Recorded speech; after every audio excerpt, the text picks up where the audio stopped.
Welcome back to Building Character, where we figure out how to play as your favorite fictional characters in Dungeons & Dragons. Join the Patreon to support the channel, follow me on Twitch to watch me stream, and like and subscribe for a 1,000-session campaign next time you play. Maybe. Today we're building Luffy and Zoro from One Piece, one of the very few shows that has more episodes than Building Character. Maybe we'll catch up eventually, but that seems like a bit of a stretch. Rolling around like a big rubber ball. Let's start off with Luffy and our goals for this build. First, prepare yourself for the rubber band. Man, you're gonna lose control when the rubber band man starts to jam. Next, we need to shift gears like Dominic Toretto, fast and furious. Finally, we'll embrace our inner Canadian and learn some hockey. As a non-Canadian and relative newcomer to One Piece, I can't definitively say that making other players pass out because of your regality is part of hockey, but I'm pretty sure it is. Hi, I'm the person who made this video, and I'm here to talk to you about today's sponsor, Surfshark VPN. If you're like me, you've noticed the internet is connected to everything nowadays, and that can be a little scary. That means the data you're using on your web browser, on your smartphone, and even on your gaming console is just out in the open for corporations, hackers, thieves, and data miners. Surfshark is a virtual private network that encrypts your data, making it harder to access for all those baddies out there. And you only need one Surfshark subscription for all of your devices. That's your smartphone, tablet, gaming console, browser, anything you can run the internet on, you can run Surfshark on to keep you safe. And of course, you can use it to get around region-blocked content. Hopefully you know that by now. You just do a couple clicks, tappy tap, and now you're watching Netflix in whatever country you want. Surfshark is offering Tulok subscribers a special deal, 83% off and 3 free months when you use offer code TULOK at checkout. So click the link in the description and improve your browsing on all of your devices today.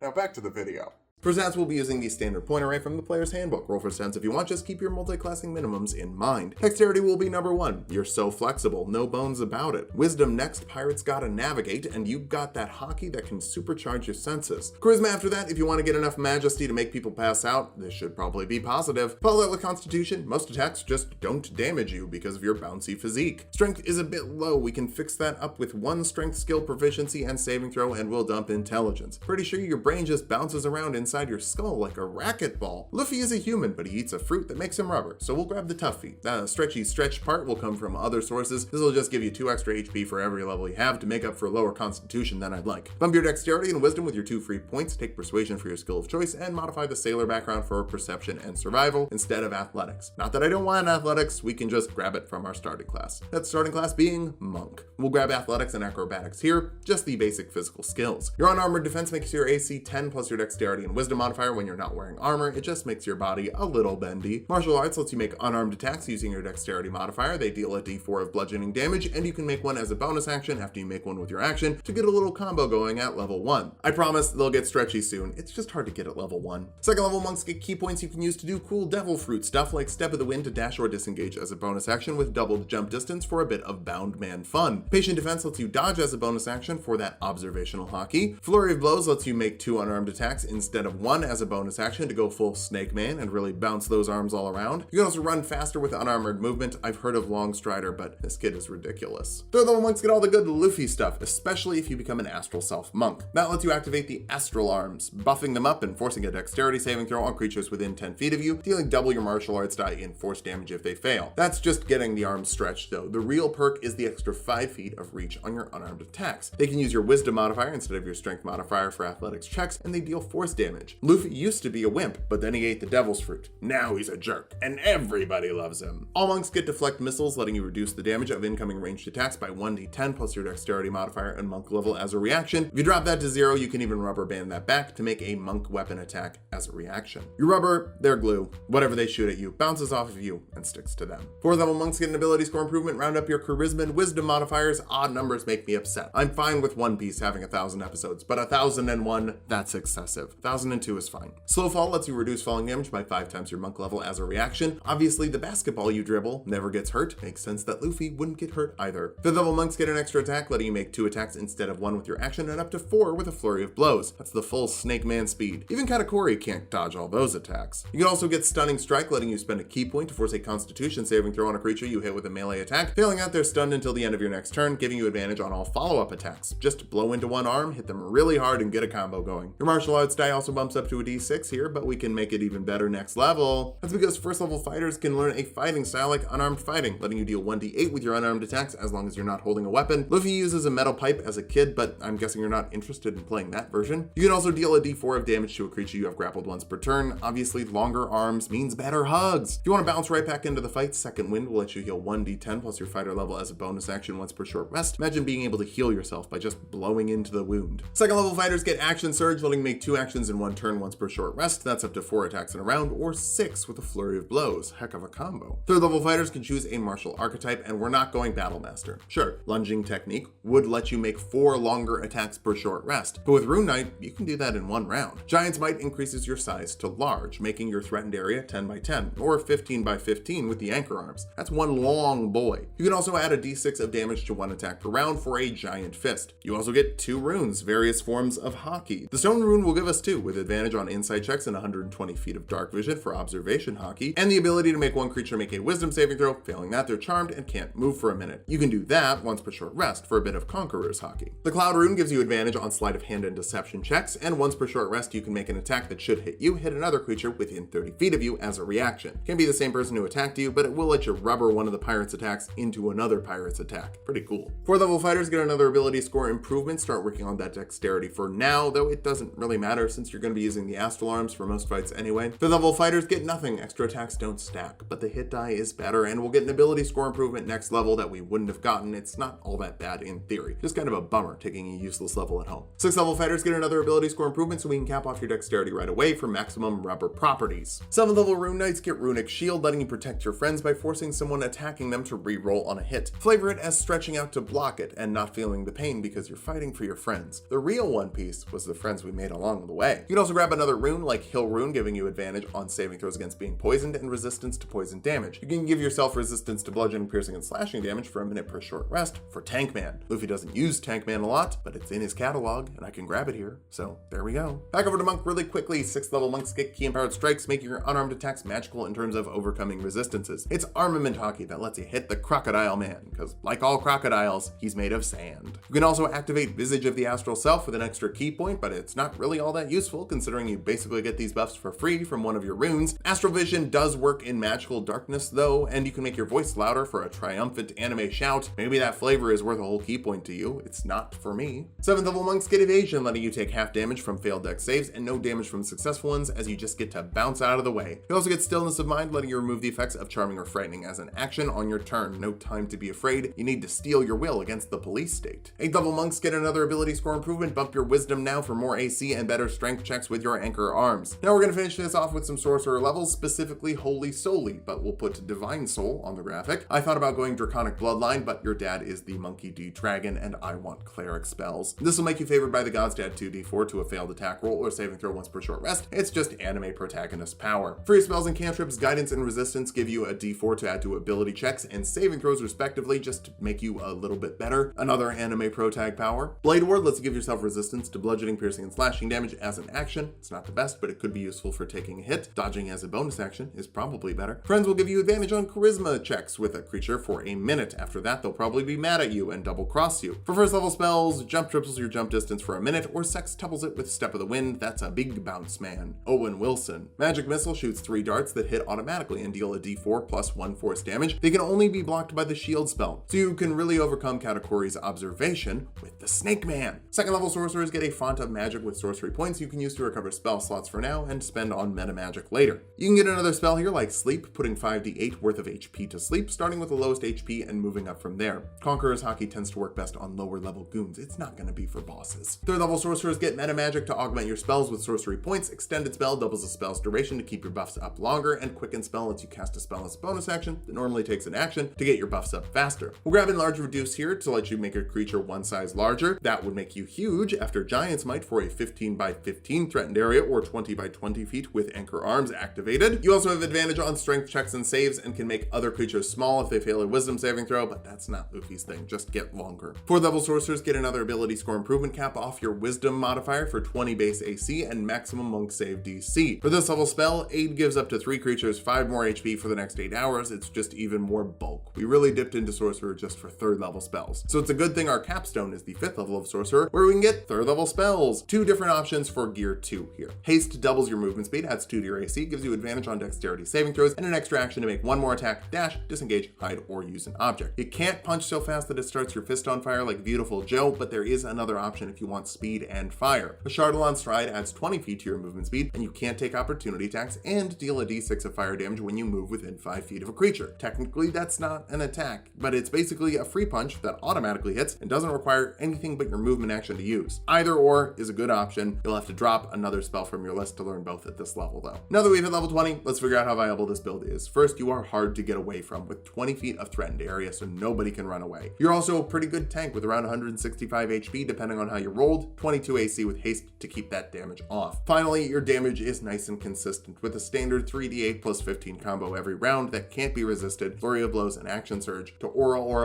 like you're a different shonen pro tag. For weaknesses, big threatened melee area, maybe we'll give you an opportunity attack, but you know what would threaten more area? A bow or ranged spell attacks. Speaking of spells, charisma isn't the ideal casting modifier, but we had to go sorcerer for a Chardalon Stride to get some sort of fire punch. Just go land druid at home for haste and have a better modifier. Finally, getting another extra attack that doesn't stack is kind of a bummer. It's not really all that bad, but wouldn't be fun when it takes weeks or months to level up in a real game. But you know what's more real than your real game? The One Piece, and you're the only one who's gonna find it if you have friends who fill in your gaps. Well, sort of fill in your gaps.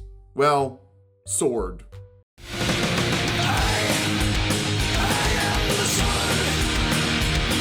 Let's start off with our goals for this build. First, we need swords, 2 swords, no, 3 swords somehow. Next, we need cool sword techniques, blade beams, tornadoes, the works. Finally, we'll get mobile. If your whole thing is attacking with swords, you gotta find a way in. For stats, we'll be using the standard point array from the player's handbook. Roll for stats if you want, just keep your multi-classing minimums in mind. Dexterity will be number 1. If your swords are light enough to be wielded with your mouth, I'm assuming they're finesse. Constitution next. If you want to survive 1,000 episodes, you need some HP. Charisma after that. Anime is powered by friendship. Friendship is powered by charisma. Follow it up with strength. Despite mostly getting it done with dexterity, you're pretty jacked. Intelligence is a bit low. The Straw Hat Pirates could be called oops all himbos. We're gonna dump wisdom though. You get lost a lot. Like a lot. Like, sometimes as you're getting the directions, you go the wrong way. How? Zoro is a human. We'll get a superior technique with the martial adept feat. That'll give you 2 maneuvers from the battle master list with a d6 superiority die you can spend on them. We'll start with lunging attack for a pseudo blade beam, adding 5 feet to the range of a melee weapon attack. Sweeping attack will give us a starting tornado attack, hitting a creature within 5 feet of the first creature you hit and dealing the superiority die in damage. However you like to spread the love around. Bump your dexterity and charisma with your 2 free points. Take sleight of hand for more flourish, and athletics and intimidation from your background. If you're a trained fighter, I can call you a soldier. Well, kind of. Why wouldn't I just make you a fighter? First level fighters get 2 skills from the fighter list, like acrobatics and animal handling, I guess. Chopper likes you well enough. You might think we want the 2-weapon fighting style, but no, he uses 3 weapons. We want superior technique to make us a martial adept, giving us another d6 superiority die and another maneuver, like trip attack, forcing a strength saving throw on a creature you hit, knocking them prone if they fail. You add the superiority die to the damage, regardless of whether or not they pass or fail. You can also get second wind here, letting you heal 1d10 plus your fighter level as a bonus action to just stay in the fight a bit longer. Second level fighters get action surge, letting you make 2 actions in 1 turn, once per short rest, for 2 attacks in a round, or 3 with a bonus action offhand weapon attack. Just keep in mind that bonus action attack won't get to add your ability modifier since we don't have 2-weapon fighting style yet.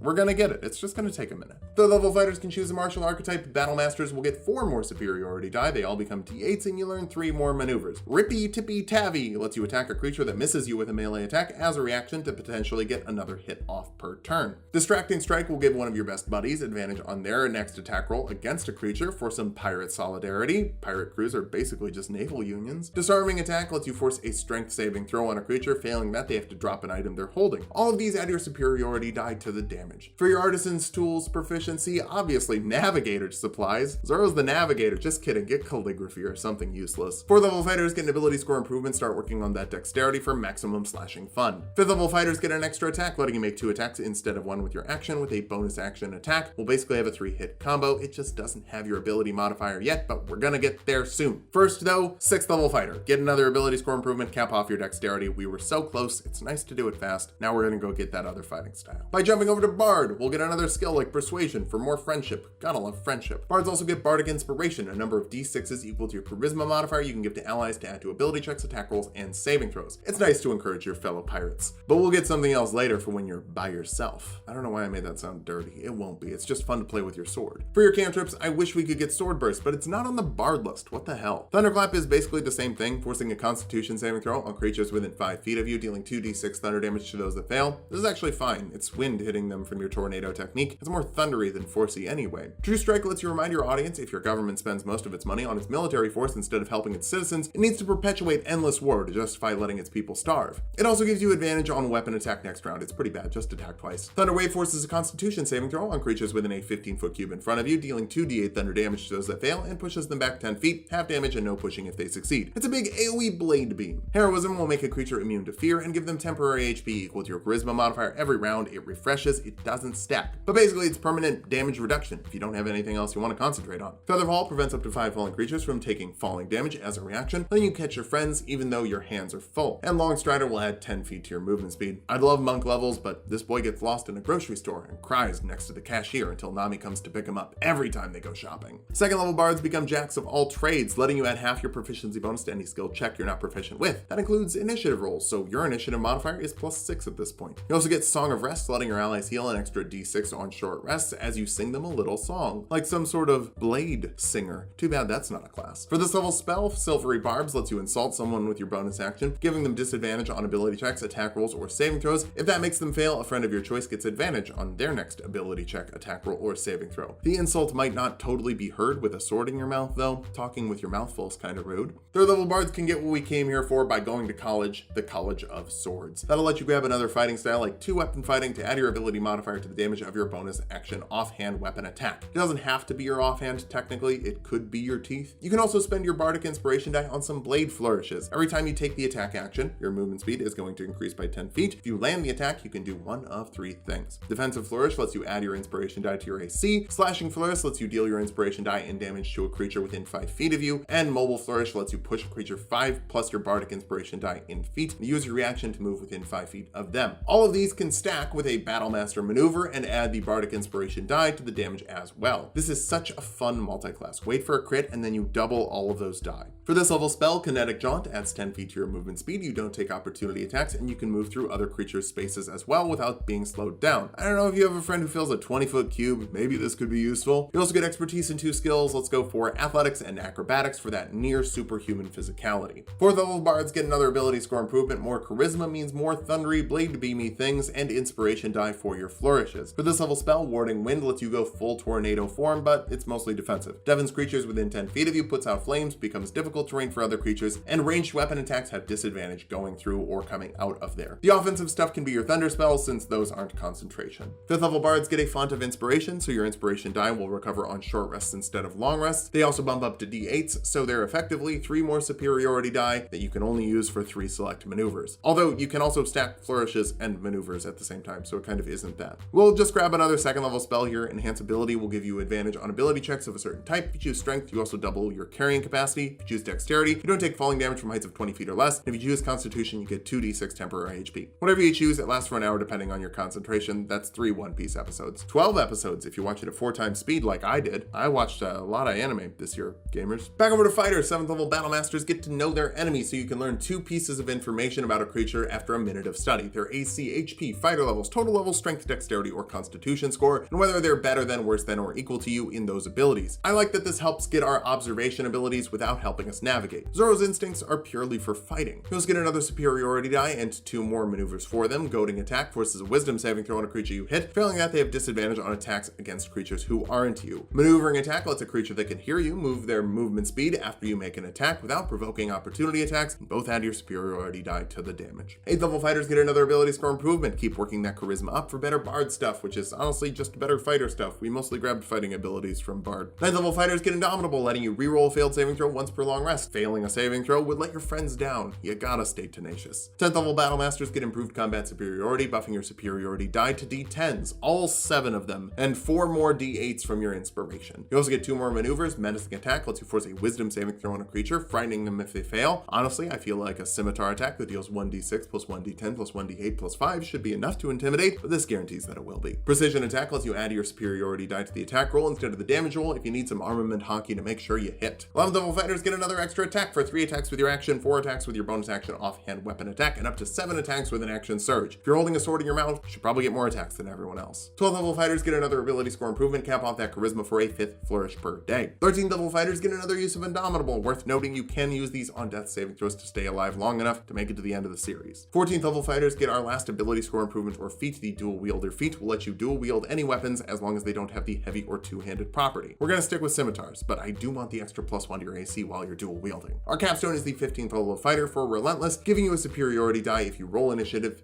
and don't have any. You also just get another superiority die straight up and 2 more maneuvers. At this point, we kind of already are stretching, giving you something in common with Luffy. Evasive footwork lets you add your superiority die to your AC when you move. You can't disengage for free, but if you use this in defensive flourish, you can make your AC 18 plus 1d10 plus 1d8. So yeah, that's pretty much free disengagement. Finally, pushing attack lets you force a strength saving throw on a creature. Failing that, they're pushed up to 15 feet away from you. If you really wanted to, you could pair this with a mobile flourish to move a creature 20 feet away, use your reaction to close that distance, then use this again for 35 feet, use 15 feet of movement to close that distance, use this again for 50 feet, use the other half of your movement to close that distance, then use this final time to push someone 65 feet in a single turn. Oh, and then action surge for a dash action to do it again with your bonus action for 80 feet on a single turn. Why would you want to do that? I don't know, it's funny. Now that we've hit level 20, let's figure out how viable this build is. First, you have 3 attacks per round and basically 4 with a bonus action attack. You can also add a total of 8d10 plus 5d8 extra damage between flourishes and maneuvers every short rest. Wait for crits and you can double those with a d10 and a d8 on every crit. Finally, you're fast, getting extra movement speed every time you make the attack action and several maneuvers and spells to buff your movement even further. For weaknesses, you're a bit lacking in magical damage, with Thunderclap and Thunderwave being your best ways to avoid resistances to physical damage. You're also lacking wisdom, which is bad for skills, but the saving throws are the real rough part. Charm person and hold person are brutal. Finally, your intelligence is low, so illusions could bamboozle you pretty easy. But nobody runs illusions, and the One Piece isn't an illusion. The One Piece is real. Get stretchy or slashy. Either way, you're gonna have a good time. Just watch out for a trickster. I feel like both of you could really get bugged by a clown. Thanks for watching. I couldn't have gotten this video together without some help from my pal Julian. They're the co-creator of the Realm Tree, an audio drama series with 30 episodes full of fairy adventure. Check it out wherever you get your podcasts.